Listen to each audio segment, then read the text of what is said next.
Hello everyone. आज हम number system का सेकंड क्लास करेंगे। नंबर सिस्टम में जो हम कल पढ़े थे यानी परमेय संख्या, पूर्णांक, पूर्ण संख्या, विषम संख्या, सम संख्या, ये तो पढ़ चुके थे। आज पढ़ेंगे अभाज्य संख्या से स्टार्ट करेंगे। क्या स्टार्ट करेंगे? अभाज्य संख्या। उसको इंग्लिश में बोलते हैं प्राइम नंबर।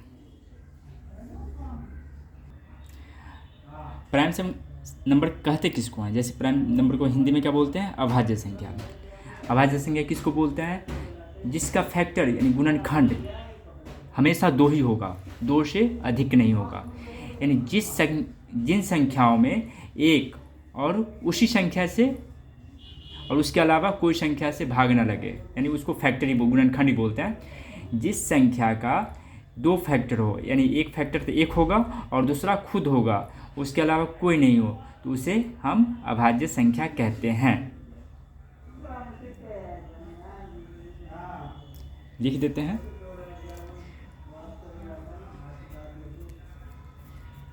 जिस संख्या का 2 गुणनखंड हो,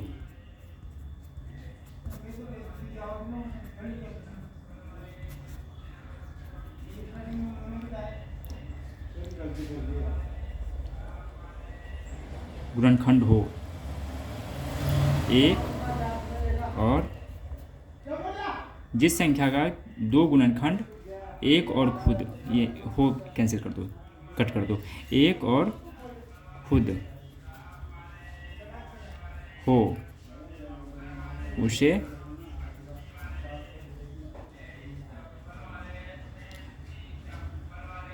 जिस संख्या का 2 गुणनखंड हो एक और खुद के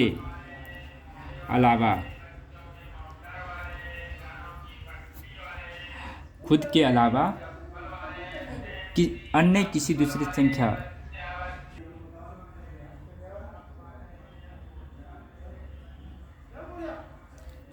खुद के अलावा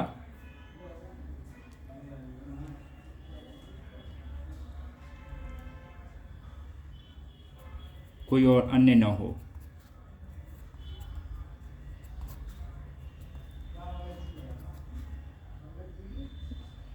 उसे अभाज्य संख्या कहते हैं।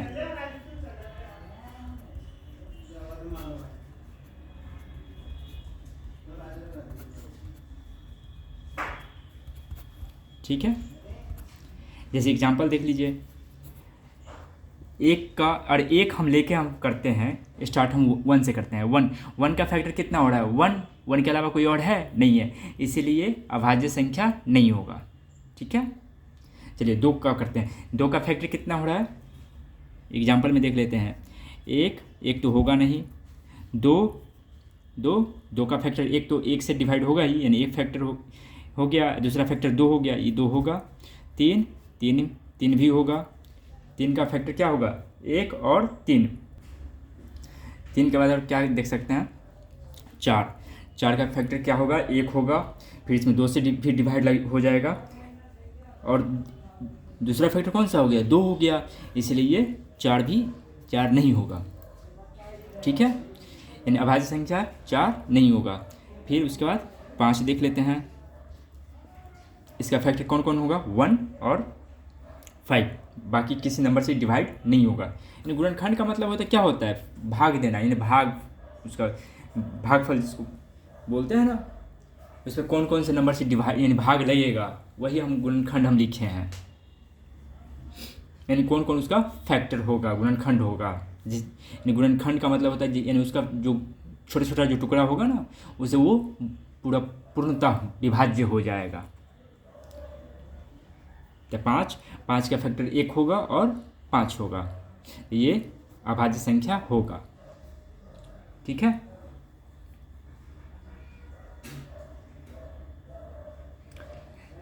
तब इसमें ये तो इतना अभाज्य संख्या समझ गए। अब बताते हैं, एक तो भाज्य संख्या है ही नहीं। सबसे छोटा अभाज्य संख्या कौन होगा? सबसे छोटा अभाज्य संख्या 2 होगा, यानी ये वाला। सबसे छोटी अभाज्य संख्या 2। अब 2 एक ऐसी अभाज्य संख्या है जो सम है, यानी सम है और वो अभाज्य संख्या भी है। बाकी ऐसा कोई नहीं है नंबर जो सम भी हो और अभाज्य भी हो।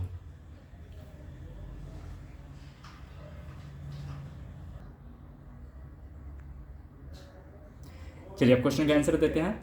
अभाज्य संख्या तो जान ही गए हैं, तो सबसे छोटी अभाज्य संख्या कौन होगा, बताए थे अभी जस्ट 2। ठीक है, सबसे छोटी अभाज्य संख्या 2 होगा। सम भी होना चाहिए और अभाज्य संख्या होगा तो वो भी क्या होगा, भी 2 होगा। ठीक है, और पूछें 1 से 100 तक के बीच, 1 से 100 तक अभाज्य संख्या कितनी होगी, यानी 1 से लेके 100 तक कितनी अभाज्य संख्या होगी, फाइंड कर लेते हैं। अगर आपको अभाज्य संख्या का फॉर्मूला वो नहीं समझे होंगे तो उसको हम दूसरा तरीके से बता देते हैं। जैसे जिस संख्या को एक और खुद के अलावा किसी अन्य संख्या से भाग न लगे उसको हम क्या बोलते हैं, अभाज्य संख्या बोलते हैं। यानी ऐसी संख्या जिसमें एक और खुद के अलावा, जैसे हम जो संख्या ले रहे हैं वो और एक, उसके अलावा कोई दूसरे नंबर से भाग ना लगे उसको क्या बोलते हैं, उसको अभाज्य संख्या बोलते हैं। चलिए अब चेक कर लेते हैं 1 से 100 तक हम देखते हैं। जैसे 1 तो कुछ नहीं होगा, ये तो होगा ही नहीं। 2 तो अभाज्य होगा, 3 भी अभाज्य, 4 नहीं होगा। जो नहीं होगा उसको हम कैंसिल कर देते हैं, बाद में बाकी सबको हम काउंट कर लेंगे। जैसे 6 नहीं होगा, 8 में भी लग रहा है डिवाइड हो जाएगा 2 से, 4 से, 8 भी नहीं होगा। 9 भी नहीं होगा, 10 भी नहीं होगा, 11 होगा, 12 नहीं होगा, 14 नहीं होगा, 15 नहीं होगा, 16 नहीं होगा, 18 नहीं होगा, 20 नहीं होगा, 21 में भी 3 से डिवाइड हो जाता है, 7 से डिवाइड हो जाता है, 22 नहीं होगा, 24 नहीं होगा, 25 में 5 से लग जाता है, 26 में 2 से लग जाता है, 13 से लग जाता है, 27 में 3 से लग जाता है, 9 से लग जाता है, 28 में 4 से लगता है, 2 से लगता है। जो नहीं होगा उसको हम कैंसिल कर देते हैं। 30 भी नहीं होगा, 32 में 16 से लग जाता है, 33 में 3 से लग जाता है, 34 में 2 से लग जाता है। यानी एक और खुद के अलावा दूसरा नंबर से डिवाइड नहीं होना चाहिए। ये माइंड में रखना है, तभी हम फाइंड कर पाएंगे। इसमें 5 से भी लग जाता है, इसमें 6 से लग जाता है, इसमें 19 से लग जाता है, इसमें 3 से लग जाता है, इसमें 2 से लगता है, 4 से लगता है, इसमें 2 से लग जाता है, 2 से लगता है, 5 से लगता है, 2 से लगता है, 2 से लग जाता है, 7 से लग जाता है, 2 से लगता है, 17 से लग जाता है, 2 से लग जाता है, 2 से लगता है, 5 से लग जाता है, 2 से लग जाता है, 3 से लग जाता है,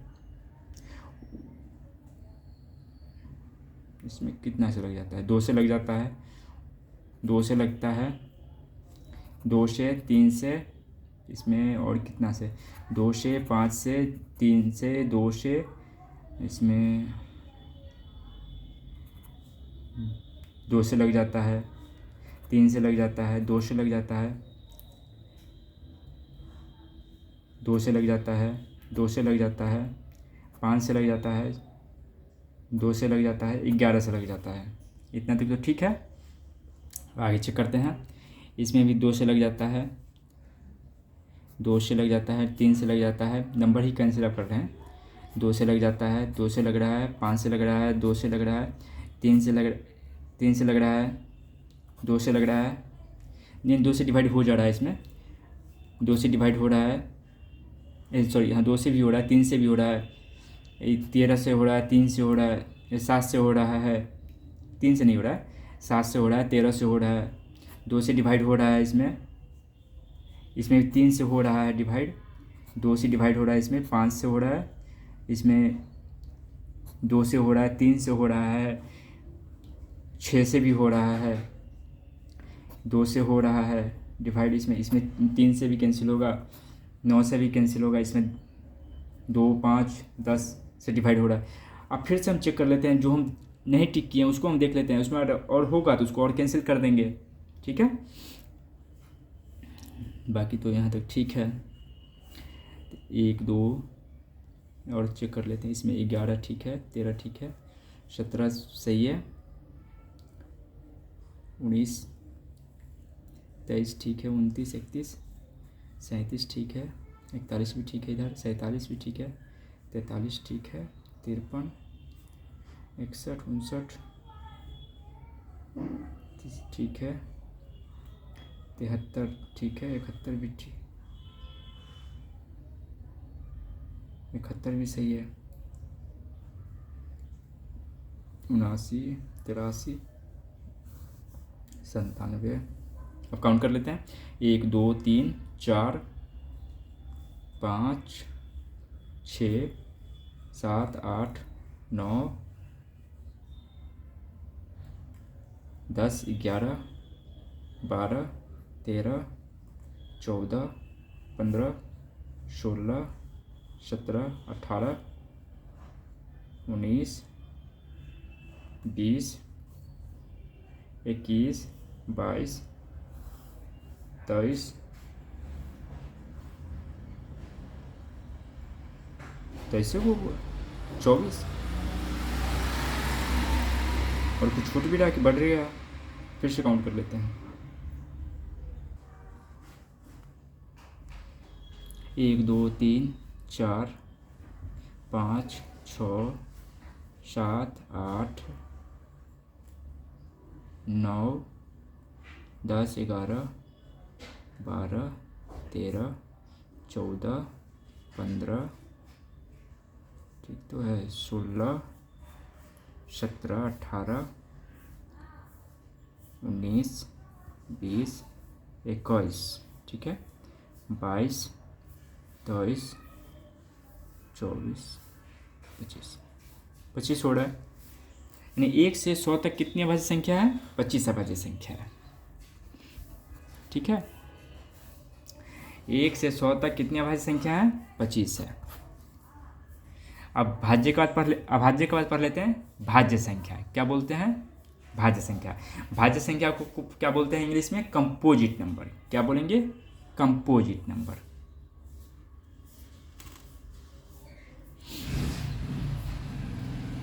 सात 8 भाज्य संख्या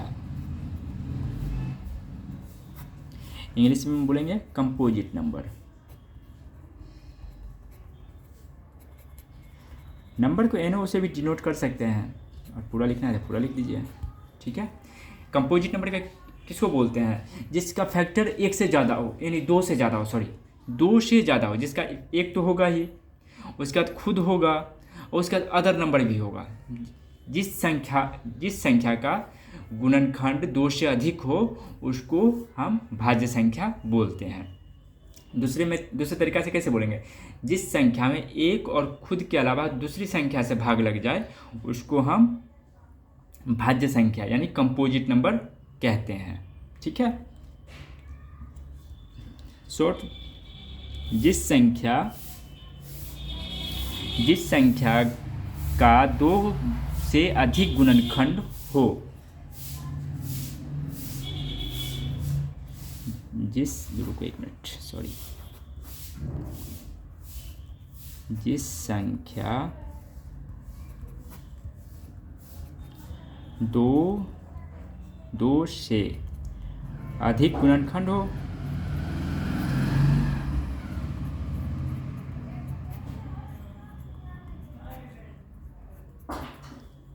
ठीक है, इन फैक्टर जिसको बोलते हैं उसे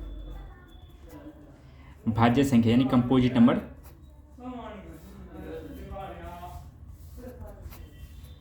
कहते हैं। यही ना, जैसे एग्जाम्पल में देख लीजिए,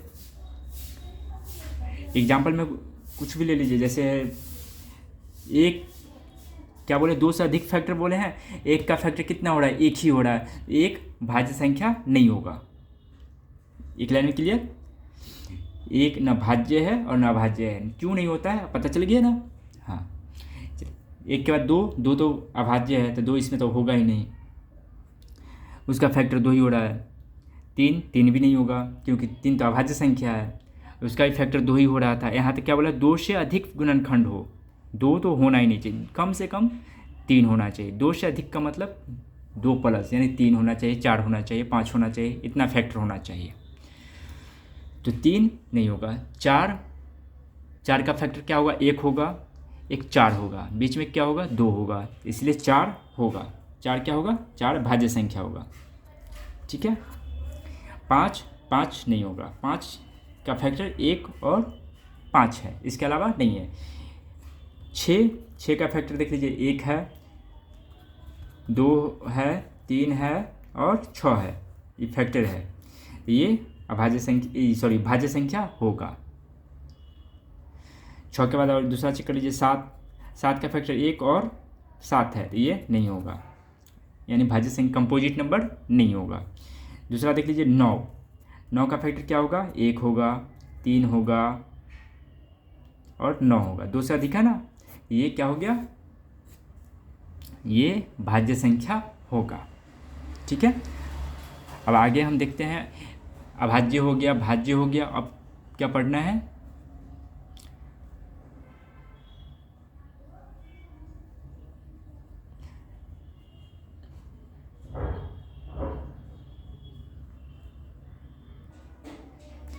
रियल नंबर। रियल नंबर किसको बोलते हैं? रियल नंबर को हिंदी में बोलते हैं वास्तविक संख्या। वास्तविक संख्या किसको कहते हैं? परमेय संख्या और अपरमेय संख्या दोनों को एकत्रित, परिवार को, इन दोनों को एकत्रित कर दो, वो सारा जो है वास्तविक संख्या कहलाएगा, जिसे रियल नंबर कहलाएगा। इसका एग्जाम्पल कुछ भी बोलो, जो बोलोगे वो इसका यानी रियल नंबर हो जाएगा। जैसे एग्जाम्पल में ले लीजिए 2/7, ये परमेय संख्या है, तो परमेय संख्या है, ये वास्तविक संख्या भी होगा, यानी परमेय और अपरमेय दोनों को एकत्रित कर दो, वो टोटल क्या हो जाएगा? जो आप नंबर बोलोगे वो वास्तविक संख्या होगा। जो परमेय होना चाहिए और क्या होना चाहिए? अपरमेय होना चाहिए। परमेय में कौन कौन आ जाएगा? नेचुरल नंबर आ जाएगा, होल नंबर आ जाएगा, ये सब आएगा ना। आप ये इंटीजर आ जाएगा। ठीक है। और अपरमेय भी बता ही दिए हैं, यानी जो भी नंबर परमेय और अपरमेय है वो सब दोनों मिला के, इन दोनों में से कोई भी होगा तो वो वास्तविक संख्या कहलाएगा। ठीक है, इसका यही है। एग्जाम्पल में ले लो 2√7, चाहे √7/27, कुछ भी हो सकता है। जो आप परमेय होना चाहिए और अपरमेय, दोनों में से कोई एक होना चाहिए, चाहे दोनों होना चाहिए उसे। ठीक है, तो उसको क्या बोलेंगे? रियल नंबर बोलेंगे। रियल नंबर के बाद बता देते हैं अब क्या बचा हुआ है 10 नंबर में, अवास्तविक संख्या। ये वास्तविक हो गया, अब बचा है अवास्तविक संख्या।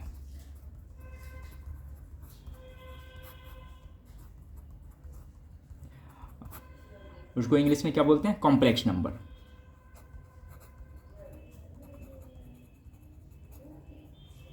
ठीक है, कॉम्प्लेक्स नंबर जिसका कोई अस्तित्व नहीं हो, यानी जिन संख्याओं का कोई अस्तित्व नहीं हो। लिखने के लिए लिख देता हूं, जिन संख्याओं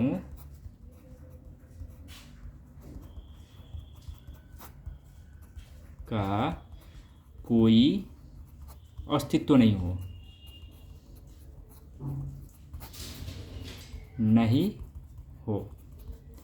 उसे क्या बोलेंगे?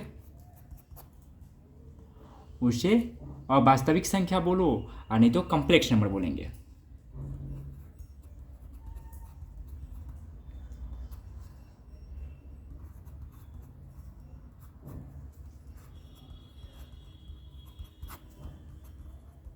ठीक है, जैसे इसका एग्जाम्पल देख लीजिए, √7, इसका वैल्यू फाइंड नहीं होगा। √9 पूरा कंप्लीटली फाइंड नहीं होगा, यानी माइनस का हम क्या करेंगे? √-1। ठीक है, यही सब एग्जाम्पल होगा। ये क्या हो गया? ये अवास्तविक, यानी अवास्तविक संख्या जिसको बोलते हैं, इंग्लिश में बोलेंगे कॉम्प्लेक्स नंबर। ठीक है, ये था संख्या पद्धति, यानी नंबर सिस्टम में पढ़ना। और पढ़ना है, बताते हैं अभी। एक अंक की सबसे छोटी संख्या 0 कभी नहीं होगा। एक अंक की सबसे छोटी संख्या 1 होगी, 1 होगा, ठीक है। एक अंक की सबसे बड़ी संख्या 9। 9 के बाद क्या आता है 10। 10 में क्या हो जाता है 2 डिजिट हो जाता है, इसीलिए 10 कभी नहीं होगा, यानी एक अंक होना चाहिए 9 होगा। एक अंक की सबसे बड़ी संख्या 9। फिर 2 अंकों की सबसे छोटी संख्या 10। जितना अंक 2 अंकों की सबसे छोटी में फार्मूला बता देता हूँ, यानी जितना अंक की पूछेगा और 10 अंक का पूछेगा तो उसमें 10 से एक कम जीरो लगाएंगे, ठीक है। यानी जितना अंक की सबसे छोटी संख्या पूछेगा उससे एक कम डिजिट यानी एक कम जीरो लगाएंगे। और यहाँ 2 अंक का सबसे छोटी संख्या पूछा था तो क्या लगाए हैं 2 पूछा था तो 1 जीरो। यहाँ 1 अंक का सबसे छोटी पूछा था तो क्या लग किए थे, यानी 1 में 1 से कम क्या होता है 0, यानी हम 1 भी नहीं लगाएंगे, यानी 1 भी जीरो नहीं लगाए हैं। और यहाँ पर 4 अंक का सबसे छोटी पूछेगा तो क्या करेंगे, यानी 4 है तो एक कम यानी 3 जीरो लगाएंगे। 7 अंक का पूछेगा तो क्या करेंगे 6 जीरो लगाएंगे। 9 अंक का पूछेगा तो 8 जीरो लगाएंगे, ठीक है। अब ये सबसे बड़ी वाला में कुछ नहीं करना है, जितना अंक का पूछेगा उतना 9 हम लिख देंगे। इस 2 अंकों की सबसे बड़ी संख्या 99, 2 को 9। 3 अंक का तो 3 को 9, 4 अंक का तो 4 को 9, 5 अंक का तो 5 को 9, ठीक है। 3 अंकों की सबसे छोटी संख्या अभी जो बोले हैं वही करना है, तो 1 तो लिखेंगे ही, बाकी जितना अंक का बोला है उससे एक कम जीरो लगाएंगे, यानी 3 अंक का पूछा है तो यानी 2 जीरो लगाएंगे, डन। 7 अंकों की सबसे बड़ी संख्या तो क्या करेंगे, जितना अंक का पूछा है सबसे बड़ी वाला में जितना अंक का पूछेगा उतना हम 9 डालेंगे। 7 अंक का पूछा है तो 7 को 9 लिख देंगे, ठीक है। इसको पढ़ेंगे क्या, इकाई दहाई सैकड़ा हज़ार 10,000 लाख 10 लाख 99,99,999, ठीक है। अब 9 अंकों की सबसे छोटी संख्या पूछा है तो 9 अंकों की सबसे छोटी संख्या क्या करेंगे, तो जितना अंक का पूछा है उससे एक कम जीरो लगाएंगे। तो 9 अंक का पूछा है 1 तो लिखेंगे ही, उसके बाद कितना जीरो देंगे 8 जीरो देंगे, तो 1 2 3 4 5 6 7 8। इसको कितना पढ़ेंगे, तो इकाई दहाई सैकड़ा हज़ार 10,000 लाख 10 लाख करोड़ 10 करोड़, कितना हो गया 10 करोड़, ठीक है। यही इसी प्रकार अब 15 अंक का पूछेगा सबसे छोटी तो 1 पर 14 को जीरो, और 15 अंक का सबसे बड़ी पूछेगा तो 15 को 9, ठीक है। यानी जितना पूछेगा उतना हम करेंगे, ठीक है। मैं समझ रहा हूँ ये तो बहुत ईजी समझाया हूँ, आप समझ गए होंगे। विभक्त नियम पढ़ेंगे, जैसे कोई भी नंबर देख के आपको बताना है कि इसमें 2 से डिवाइड होगा कि नहीं होगा, 3 से डिवाइड होगा कि नहीं होगा, 4 से 5 से 6 से 7 से 8 से 9 से, ठीक है। इसका हम शॉर्ट मेथड हम देखेंगे कि एक बार नंबर देखना है और पता करना है कि इसमें नंबर से किस नंबर से डिवाइड होगा और किस से नहीं होगा, ठीक है। तो सबसे पहले स्टार्ट करेंगे 2 से, यानी 2 से विभक्त होने का नियम। 2 से विभक्त होने का नियम क्या लिखे हैं, यदि कोई भी संख्या हो उसके इकाई के अंक हम चेक करेंगे, क्या करेंगे इकाई का अंक चेक करेंगे, उस पर कोई क्या होना चाहिए 0 होना चाहिए या 2 होना चाहिए या 4 होना चाहिए या 6 होना चाहिए या 8 होना चाहिए। कोई भी एक नंबर अगर एक अंक होगा तो वह नंबर जो है वह संख्या जो है 2 से पूरा भाग लग जाएगा, ठीक है। यानी कोई एग्जाम्पल में ले लीजिए, जैसे यहाँ ले लेते हैं 28 में 2 से डिवाइड हो जाएगा तो हाँ हो जाएगा, बिकॉज यहाँ पे जो है इकाई पर 8 है, भाग देके चेक कर लीजिए 2 से 2 8 2 चौका 8 8 कैंसिल, ठीक है। 2 से डिवाइड पूरा हो रहा है। जैसे और कोई ले लीजिए, जैसे 190024, ठीक है। इसका हम चेक कर लेते हैं, इकाई पर देखिए कितना है 4 है, तो 4 हम देख लेते हैं डिवाइड होता है कि नहीं होता है। 2 9 18 1 0 2 5 10 0 बार में कैंसिल, अब बचा ऊपर से 2 उतारेंगे 0 4 2 दूनी 2 नहीं, दो दो एक बार में कैंसिल हो जाएगा, 2 कैंसिल, 4 2 बार में, 4 कैंसिल। ठीक है, तो यानी हम अंक देख के हम बता देंगे कि इसमें 2 से डिवाइड होगा या नहीं होगा। ठीक है, और कोई एग्जाम्पल चेक करना था कर लीजिए, जैसे 9526। ठीक है, डिवाइड देखा ऐसे तो दिख रहा है इकाई पे क्या है 6 है, तो यानी भाग पूरा पूरा हो जाएगा। हम चेक कर लेते हैं, 2 से तो 2 चौका 8, सॉरी एक यहाँ रिमाइंडर रहा, 5 दूसरा तो 14, फिर एक रिमाइंडर यहाँ पे रहा 2 2 छक 12, 6 उतारे ऊपर से द्वितीय 6 कैंसिल। ठीक है, यानी इसमें भी 2 से डिवाइड पूरा पूरा हो जाएगा। यानी इकाई के स्थान पे क्या होना चाहिए, 0 या 2 या 4 या 6 या 8, इनमें में से कोई भी रहेगा तो उस संख्या में 2 से पूरा पूरा भाग लग जाएगा। ठीक है, अब 3 से विभक्त होने का नियम हम देखते हैं। 3 से विभक्त होने का नियम यही है कि जो नंबर दिया हुआ रहेगा उसके अंक को हम ऐड कर देंगे, ऐड करके जो आएगा एडिशन उसमें हम 3 से डिवाइड करेंगे। अगर उसमें यानी एडिशन में 3 से डिवाइड अगर हो गया यानी भाग पूरा पूरा 3 से लग गया तो उस संख्या में भी 3 से भाग पूरा पूरा हो जाएगा। जैसे कोई भी नंबर ले लीजिए, एग्जाम्पल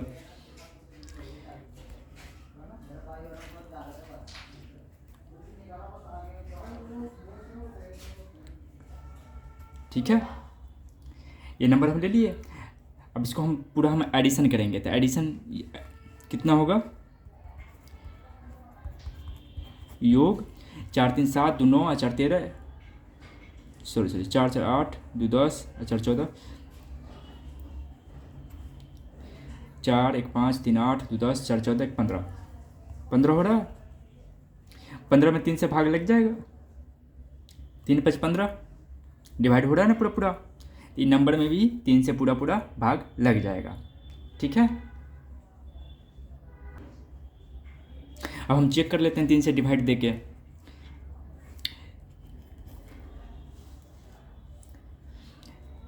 वन 4 3 2 4 1, 3 चौक 12 2 14, 3 7 21 2 23, 3 7 21 1 22, 3 चौक 12 2 14, 3 7 21 कैंसिल। ठीक है, यानी इस नंबर में भी 3 से डिवाइड पूरा पूरा हो जाएगा। जैसे कोई भी नंबर ले लीजिए 9320। ठीक है, इसको हम ऐड करके देखेंगे तो 9 3 12 2 14, 14 आ रहा है, 3 से डिवाइड हो रहा है नहीं, तो इसमें नंबर में भी 3 से डिवाइड नहीं होगा। ठीक है, और दूसरा नंबर ले लेते हैं 4300, 4300 ले लिए, इसमें जोड़ लेते हैं 4 3 7 7 आ रहा है, इसमें 3 से डिवाइड होगा नहीं होगा, इसमें भी नहीं होगा। ठीक है, और दूसरा एग्जांपल ले लेते हैं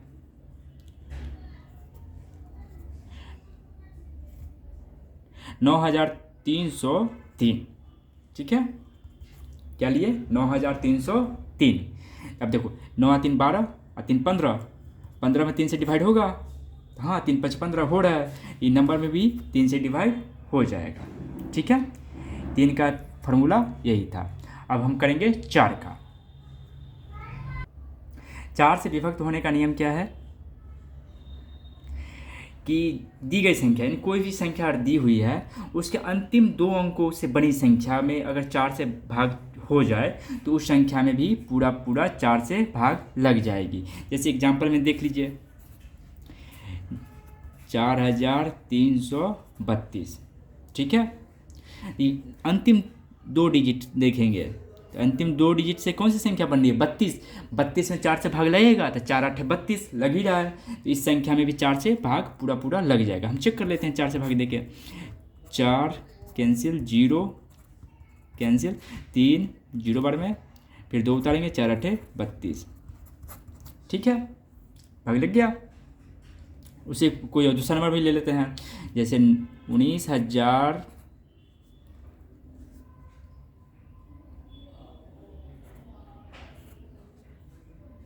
19,020, ठीक है।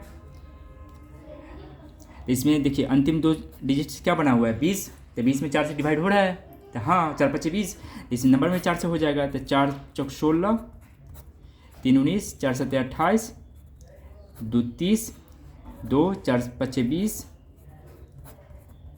फिर ऊपर से 0 उतारेंगे, 4 5 20, ठीक है। यानी कोई भी संख्या अगर दी हुई है उसके अंतिम वाला हम अंक देखेंगे। अंतिम अंक कौन सा देखना है? अंतिम 2 अंक देखना है। अंतिम 2 अंकों से बनी संख्या में अगर 4 से भाग लग जाए तो उस संख्या में 4 से पूरा पूरा भाग लग जाएगा, ठीक है। यही है शॉर्ट ट्रिक। अब चलिए, अब 4 के बाद हम देखेंगे 5 का। 5 से विभक्त होने का क्या है?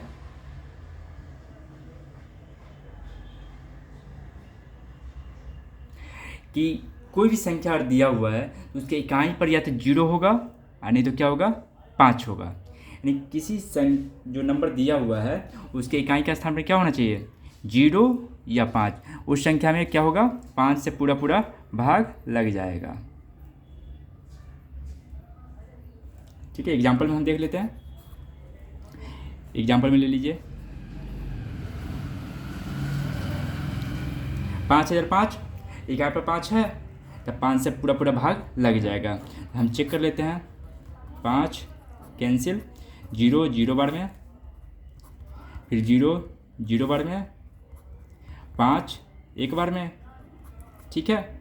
दूसरा हम देख लेते हैं, ठीक है।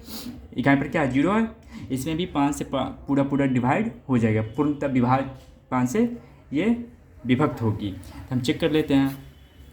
5 4 9, 5 8 40, यहाँ 4 बचा, 7 उतारे, 5 9 45, ठीक है। यहाँ 2 बचा, 3 5 चौक 20, 3 5 36, ठीक है। यानी इकाई पर क्या होना चाहिए? या तो 0 होगा नहीं तो 5 होगा। तो संख्या जो होगा 5 से पूरा पूरा भाग पूर्णतः विभक्त होगी, यानी 5 से पूर्णतः भाग चला जाएगा, ठीक है। यानी किसी भी संख्या के इकाई के अंक 0 या 5 होगा तो उसमें क्या होगा? वह संख्या 5 से पूर्णतः विभक्त होगी, ठीक है। अब नेक्स्ट क्लास में हम देखेंगे 6 से 11 12 जहाँ तक होगा हम देख लेंगे। चलिए ठीक है, थैंक यू, बाय।